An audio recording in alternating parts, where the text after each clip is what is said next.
Hello friends, I'm advocate गौरव शुक्ला और आपका स्वागत है मेरे चैनल कानून और आप में।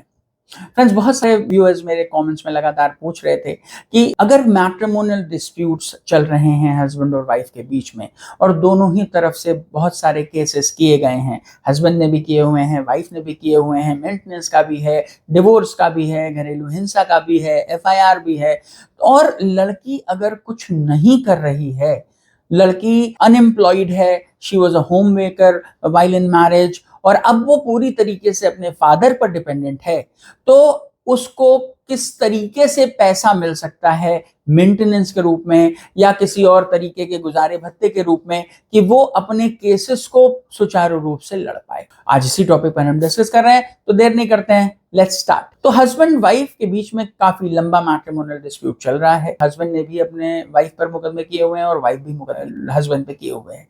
तो उन केसेस में देखिए, घरेलू हिंसा का मुकदमा अगर किया गया है, गुजारे भत्ते का मुकदमा किया गया है, तो 125 सीआरपीसी आपको बता चुका हूं, 141 बीएनएसएस सब हो गया है और उस केस में मुकदमा ऑलरेडी चल रहा है। गुजारा भत्ता का मान लीजिए अभी तक नहीं बंधा है। तो हस्बैंड द्वारा किए गए मुकदमों को लड़ने के लिए किस तरीके का खर्चा वाइफ को मिल सकता है, यही हम डिस्कस कर रहे हैं। तो हस्बैंड ने लेट्स से वाइफ के ऊपर तलाक का मुकदमा फाइल किया है। तलाक का मुकदमा आप जानते ही हैं, सेक्शन 13 हिंदू मैरिज एक्ट में फाइल होता है। अब वाइफ के पास उस मुकदमे में अपीयर होने के या वकील को एंगेज करने के या उस मुकदमे के खर्चे, कागज वगैरह के लिए पैसा नहीं है, तो वो क्या कर सकती है? ऐसा आपको बता दूं, section 24 of Hindu marriage act में ये प्रोवाइड किया गया है कि हस्बैंड ने अगर किसी भी तरीके का मुकदमा हिंदू मैरिज एक्ट के अंतर्गत वाइफ पर किया है, तो वाइफ कोर्ट से उस मुकदमे को लड़ने का खर्चा और महीने का गुजारा भत्ता मांग सकती है। इसको इंग्लिश में मेंटेनेंस पेंडेंटलाइट बोलते हैं, या आप सरल भाषा में अगर जानना चाहते हैं तो उसे कहा जाता है एक्सपेंसेस ऑफ केसेस।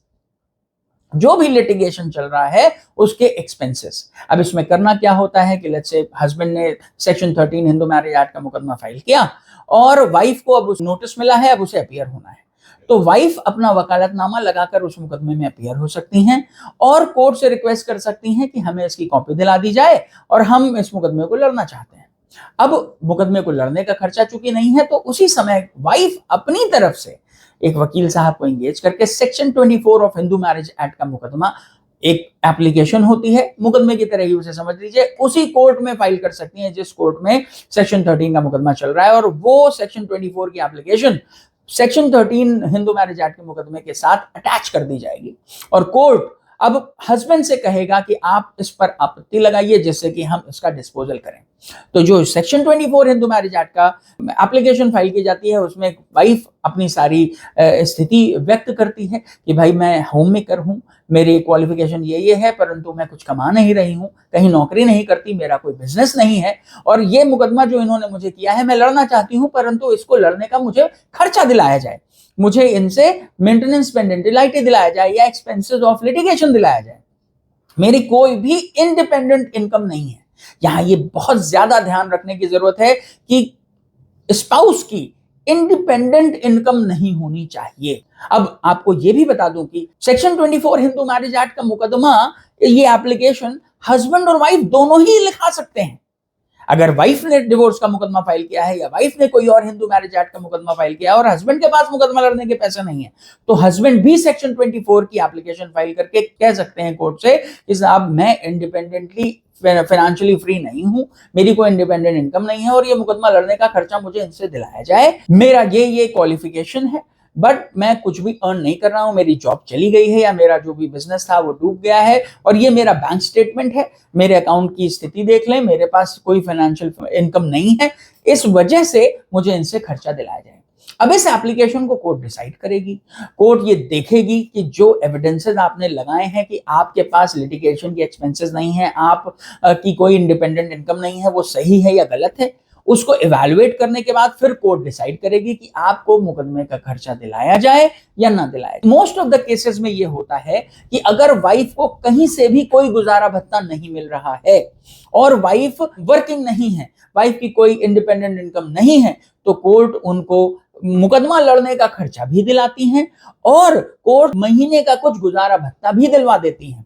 कई बार कोर्टें ये तक ऑर्डर करती हैं कि जितनी डेट्स लगेंगी हर डेट पर आने का 500 रुपए या 1000 रुपए का खर्चा भी जो एप्लीकेंट हैं, चाहे वो हस्बैंड और वाइफ हो, उनको दिलाने का ऑर्डर भी कोर्ट्स पास करती हैं। ये हमेशा ध्यान रखना है हमें कि कोर्ट जब भी इस तरीके की एप्लीकेशन फाइल होती है तो अब ये एप्लीकेशन प्रायोरिटी की एप्लीकेशन हो जाती है।